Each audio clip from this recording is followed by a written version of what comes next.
अरे 6 साल हो गए, निराकरण होगा कब? ये जिम्मेदार अधिकारी क्या इनको इतना मालूम नहीं है कि भर्ती किस प्रकार की जाती है? इस सड़क पर हमने टेंट लगाया, बरसात गर्मी धूप निकाले, सड़कों पर सोए हैं, लेकिन मध्य प्रदेश की सरकार, शिवराज सिंह जी थे, वो भी निराकरण की बात करते थे।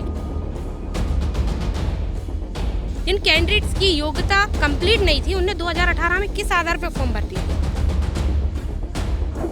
तो इस वक्त मेरे पीछे चयनित शिक्षक मौजूद हैं। 2018 और 2020 की इनकी लड़ाई है। इन्होंने अपने हक के लिए सरकार से बहुत बार कोशिश की है, बहुत बार अपने हक की लड़ाई लड़ी है, पर अभी तक इनका कोई निराकरण नहीं मिल पाया है। चलिए आइए मेरे साथ, मैं आपको बताती हूँ क्या है पूरा मामला, क्या चल रहा है अभी यहाँ पर। मैम, हम 2018 भर्ती के चयनित शिक्षक हैं। हमने 2018 में फॉर्म भर के 2018 में एग्ज़ाम दिया था। हमारी जो पोस्टें विभाग द्वारा जारी की गई थी, उन्हीं में से फर्स्ट काउंसलिंग की कुछ पोस्ट शेष रह गई, उन्हीं पर हम द्वितीय चरण की मांग कर रहे हैं। चूँकि 29/9/23 को विभाग ने एक विज्ञापन जारी किया, जिसको फ्रेश विज्ञप्ति बताया। फ्रेश विज्ञप्ति के आधार पर हमारा आयुक्त मैडम से ये पूछना है कि ये फ्रेश विज्ञप्ति है तो आपने इस पर एग्ज़ाम क्यों नहीं कराया? अगर फ्रेश विज्ञप्ति है तो इसमें एग्ज़ाम क्यों नहीं कराया? और हमारे लिए द्वितीय चरण जो आपने नोटिफिकेशन में जारी किया था, उसको कराना चाहिए था आपको। तो मैडम का ये कहना है ऐसा कोई सिस्टम नहीं है, ऐसा कहीं नहीं लिखा है, जबकि इनके विज्ञापन में लिखा हुआ है ये चीज़। हम कोई अननेसेसरी मांग नहीं कर रहे हैं इनसे, लेकिन इनके नियम इनके अनुसार समय समय पर बदल गए, क्योंकि जहां इनको अपने हाथ कटते दिख रहे थे, वहां इनने नियमों में संशोधन कर दिया। 2018 में फॉर्म भरे, 29/9/23 में इन्हें फ्रेश विज्ञप्ति जारी की, योग्यता अर्जन तिथि 29/9/2022 कर दी इनने। तो इसमें क्या हुआ कि योग्यता अर्जन के कोरोना काल में लोगों ने अपना क्वालिफिकेशन कंप्लीट कर लिया और नियुक्ति ले ली। तो मैं ये पूछना चाहती हूँ विभाग से कि जिन अभ्यर्थियों की, जिन कैंडिडेट्स की योग्यता कंप्लीट नहीं थी, उनने 2018 में किस आधार पर फॉर्म भर दिया? पहला क्वेश्चन। ठीक है, नामों का रिपीटेशन हुआ। पहले इनने दोनों विभागों ने, जनजाति विभाग, DPI ने अलग अलग काउंसलिंग की, फिर इनने अपनी सुविधा के हिसाब से सेकेंड फ्रेश विज्ञप्ति में संयुक्त काउंसलिंग की। कई विषयों में पोस्टें वैकेंट रह गई, अतिरिक्त सूची क्लियर हो गई है। तो हमारा भविष्य आधार में लटका हुआ है। शिवराज सिंह जी के समय से हम मांग कर रहे हैं। इस सड़क पर हमने टेंट लगाया, बरसात गर्मी धूप निकाले, सड़कों पर सोए हैं, लेकिन मध्य प्रदेश की सरकार, शिवराज सिंह जी थे, वो भी निराकरण की बात करते थे।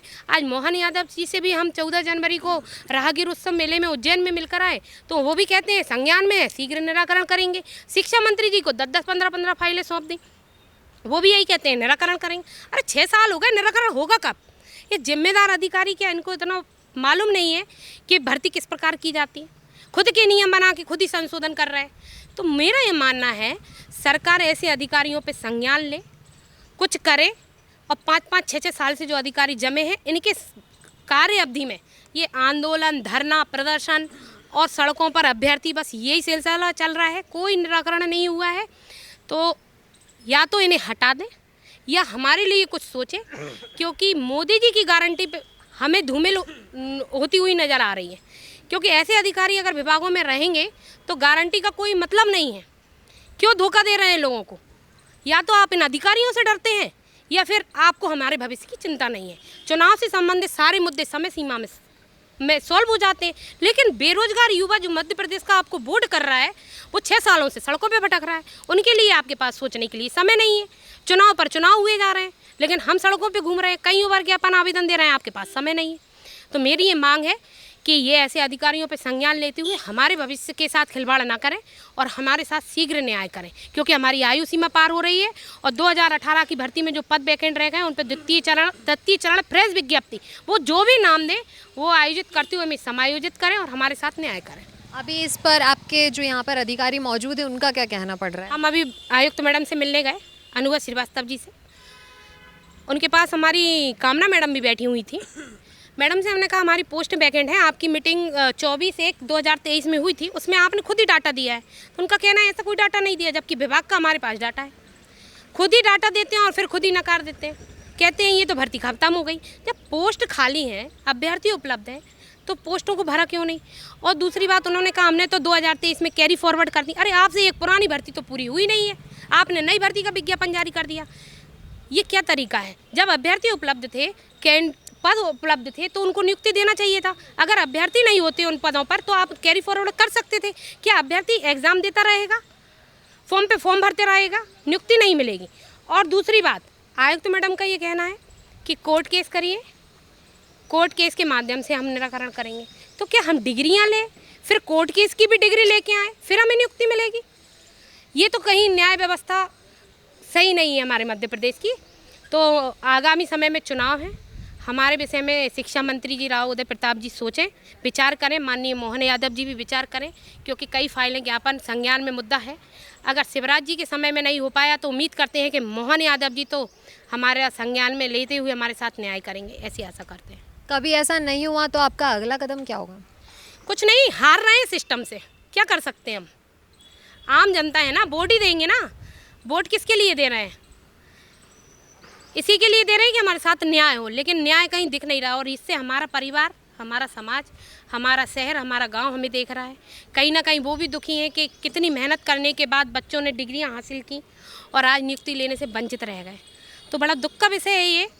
सोचना चाहिए मंत्री जी और हमारे माननीय मोहन यादव जी को, क्योंकि कहीं ना कहीं सबका साथ सबका विकास ऐसे होगा तो संभव नहीं है, क्योंकि बोर्ड इन अधिकारियों को नहीं लेना है, सरकार को लेना है। अभी लोकसभा चुनाव आने वाले हैं, तो उस पर आपका क्या कहना है इस विषय पर? जी मैडम, मैं इस पर कोई टिप्पणी नहीं करूँगी, क्योंकि मैं किसी पार्टी से नहीं हूँ। मैंने एग्ज़ाम दिया था, फॉर्म भरा था, अच्छे नंबर थे, पद थे, भर्ती में विसंगतियाँ इतनी की, अधिकारियों की नियुक्ति नहीं ले पाई। मुझे शिक्षक बनना है, बस मैं पर शिक्षक बनना। कभी ऐसा नहीं होता है तो क्या आने वाले टाइम पे आप किसी पार्टी को सपोर्ट करेंगे, या जो अभी पार्टी चल रही है उसके बारे में आपके मन में कुछ नेगेटिविटी आएगी? मेरे जिस पार्टी के साथ थे वो पार्टी सत्ता में है, ठीक है, लेकिन जब हमारी ये पार्टी सत्ताधारी पार्टी नहीं सुन रही तो हमारे मन में किसी भी पार्टी के लिए विश्वास नहीं रहा, ना किसी नेता के प्रति रहा। अगर वो हमारे साथ न्याय करेंगे तो ही हम उनके साथ हैं। यहाँ पर ये लोग सिर्फ अभी से ही धरना नहीं कर रहे हैं, अभी जैसा कि इन्होंने बताया कि बहुत पहले भी यहाँ पे बहुत सारी चीज़ें हो चुकी है। तो चलिए हम जानते हैं इससे पहले भी और क्या हो चुका है। इससे पहले हम यहीं पे डीपीआई के सामने 2 साल से मतलब पदवृद्धि की मांग कर रहे हैं, भूख हड़ताल कर ली, आमरण अनशन कर लिया और मतलब बहुत सारी एक्टिविटी यहाँ पे कर ली, लेकिन उसके बाद भी आश्वासन नहीं मिलते रहे। लेकिन अभी तक हमारी जो पदवृद्धि वाली जो मांग है वो नहीं की गई है। और बाकी तो जैसे मान लो कुछ इन्होंने काउंसलिंग करवा ली है, और तो उसको भी मतलब इन्होंने मतलब पूरा नहीं किया अभी तक। और जिनको मतलब काउंसलिंग करवाने के बाद नियुक्ति दी जाती है वो इन्होंने आधी अधूरी लटका दी है। और पहली काउंसलिंग के बचे हुए पद उनका पता नहीं है, प्रयोगशाला के पदों का पता नहीं है। जबकि रोस्टर अभी भी अगर आप टीआरसी पोर्टल पर देखेंगे तो वहाँ भी मतलब अभी प्रयोगशाला के पद दिखा रहा है। और बाकी हम तो यही चाहते हैं कि जो चुनाव से पहले, विधानसभा चुनाव से पहले जो आश्वासन दिया था उसको शिक्षा मंत्री जी पूरा करें। जो पहले अब उच्च शिक्षा मंत्री बन गया, उनका तो पद बढ़ गया है, लेकिन हम वहीं की वहीं हैं। जैसे कि पहले जो इंद्र सिंह परमार जी थे, उन्होंने कहा था कि जैसे आपकी मतलब सरकार बन जाएगी तो उसके बाद हम कर देंगे। उसके बाद उन्होंने कुछ नहीं किया और उसके बाद ही मतलब निरंतर वो आश्वासन ही दे रहे हैं। और आपका एक तरह से कहने का मतलब है कि यहाँ पर पद खाली हैं और तो भी आपकी भर्ती नहीं की जा रही है। अरे हाँ, इसको अब मैं आपको एक और डिटेल्स में बताना चाहूँगा। ये देखिए, आप मीडिया पे आप दिखाइए, ये आदरणीय उदय प्रताप जी हैं, उनसे हम मिल चुके हैं, इन्होंने भी आश्वासन दिया है, लेकिन हमारी प्रोसेस अभी तक चालू नहीं की गई। ठीक है, ये चुनाव के बाद हम मिले इंद्र सिंह परमार जी से, तो उन्होंने फिर आश्वासन दिया। उसके बाद माननीय मुख्यमंत्री जी को भी हम 2-3 बार दे चुके हैं। उन्होंने कहा ठीक है, मतलब हमारे संज्ञान में जल्दी हम इसके बारे में कुछ करें, लेकिन अभी तक कुछ नहीं किया गया। डिप्टी सीएम राजेंद्र शुक्ला जी है, इनको भी दिया तो इन्होंने भी आश्वासन दिया। जगदीश देवड़ा जी को भी हम 2 बार मिल चुके हैं, इन्होंने भी आश्वासन दिया। ठीक है, उसके बाद शिवराज सिंह चौहान मामा जी, जो पहले इनके हाथ में था तब नहीं कुछ किया, उसके बाद भी हम मिले अपने साथ, अब कुछ कर दें, लेकिन फिर भी नहीं कुछ किया।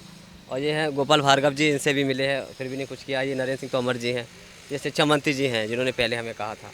हम तो बस यही चाहते हैं कि आपने पदवृद्धि का आश्वासन दिया था, आप उसको पूरा करिए। हमारे पास 2 लाख परिवारों 2 लाख से ज़्यादा परिवार इससे जुड़े हुए हैं संगठन से, और अभ्यर्थी वर्ग 3 में क्वालिफाई लगभग 1,94,000 हुए हैं। कम से कम आपने 10,000 पदवृद्धि का जो आश्वासन दिया था, कम से कम वो तो खरीदे थे। और जो काउंसलिंग में भाग ले चुके हैं, कम से कम 3200 लोग हैं, उनकी नियुक्तियाँ अटका दी हैं किसी न किसी कारण से। चॉइस फिलिंग करवा ली, डॉक्यूमेंट वेरिफिकेशन हो गया, उसके बाद भी नियुक्ति नहीं मिली। कम से कम उनको नियुक्ति दी जाए। और मतलब जो प्रयोगशाला के पद हैं, जो कि टीआरसी पोर्टल पे है, आपको पता है कि दोनों विभागों की संयुक्त काउंसलिंग होती है, उसके बाद भी इन्होंने मतलब जो काउंसलिंग है वो नहीं की है। अब बोलते हैं कि वो मतलब कि वो हम नहीं करेंगे, वो उसके लिए अलग से निकालना पड़ेगा, नोटिफिकेशन है ये वो, जबकि नोटिफिकेशन भी है, उसका रोस्टर भी है, सब कुछ है। तो बस हम तो ये चाहते हैं कि इस प्रक्रिया को पूर्ण करें, भले आप भर्ती पूरी कर दें कोई दिक्कत नहीं, पर जो प्रोसेस अटकी हुई है उसको तो कम से कम पूरी कर ही दें। और दूसरी बात, यहाँ पे अगर आते हैं DPI में तो ये कमिश्नर मैम और जो कामनाचार मैम है वो सिर्फ ये बोलती है कि आप कोर्ट केस लगाओ वहीं से सॉल्व होगा। अगर विभाग ही हमें कोर्ट केस के लिए मतलब बोलेगा तो हम कैसे न्याय की अपेक्षा कर सकते हैं इनसे कि हमारे न्याय करेंगे। तो ये कहीं ना कहीं बहुत गलत है और ये बात हमारे शिक्षा मंत्री जी तक और माननीय मुख्यमंत्री तक जानी चाहिए कि आपके रहते हुए अगर कमिश्नर मैम और ये जो उप कमिश्नर है जैसे वो क्या बोलते हैं कामनाचार मैम, अगर वो ऐसे बोलती हैं तो कहीं ना कहीं बहुत गलत है। और वो ये भी कहती है कि पद खाली है, हमने अगली नई भर्ती में कन्वर्ट कर दिया, तो ये गलत बात है। जब लड़के क्वालिफाई हैं, अभ्यर्थी क्वालिफाई हैं, वैकेंसी भी खाली है, तो आप भर क्यों नहीं रहे हैं उसको। और इन्होंने इतनी सारी विसंगतियाँ की, नाम रिपीट किए, मतलब बहुत सारी विसंगतियाँ करी और उसके बाद भी मतलब इन्होंने बहुत अटका रखी है प्रोसेस। कितने सालों से आप लोग ये सब कर रहे हैं? लगभग हम 2 साल हो गए हैं हमें करते करते।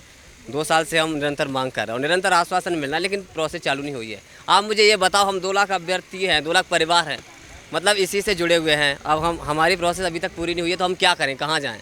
तो ये थे हमारे साथ में चयनित शिक्षक जो अपनी मांगों को लेकर अड़े हुए हैं, प्रशासन से लगातार न्याय की गुहार लगा रहे हैं। इनका कहना है कि ये पिछले 2 साल से यहाँ पर अनशन कर रहे हैं या पिछले 2 साल से कुछ ना कुछ ऐसा कर रहे हैं, जैसे कि इन्होंने अपने बाल मुंडन करवाए, इन्होंने घास खाई, ये बहुत समय तक चिलचिली धूप में यहाँ पर इसी रोड पर बैठे रहे और न्याय की गुहार लगाते रहे, पर अभी तक सरकार की तरफ से इनको एक भी राहत नहीं मिली है। और सिर्फ इतना ही नहीं, ये अभी से नहीं, शिवराज सरकार से ये इनकी लड़ाई जारी है। शिवराज मामा जब थे यहाँ पर तब से इनकी लड़ाई जारी है, पर अभी तक इनको कोई निराकरण नहीं मिल पाया है। इनका कहना है कि शिवराज मामा ने भी इनको बस आश्वासन ही दिया और अब मोहन मामा भी वही कर रहे हैं। पर अब देखना ही होगा, क्योंकि लोकसभा चुनाव सर पर हैं और इनका सीधा सीधा कहना है कि अगर यहाँ पर इनको न्याय नहीं मिलता है तो इसका सीधा सीधा असर चुनाव पर पड़ेगा। पर आप देखते रहिएगा प्रदेश तक, ऐसी आपको जानकारी मिलती रहेगी। मैं हूँ सपना, कैमरा पर्सन अंकुश के साथ।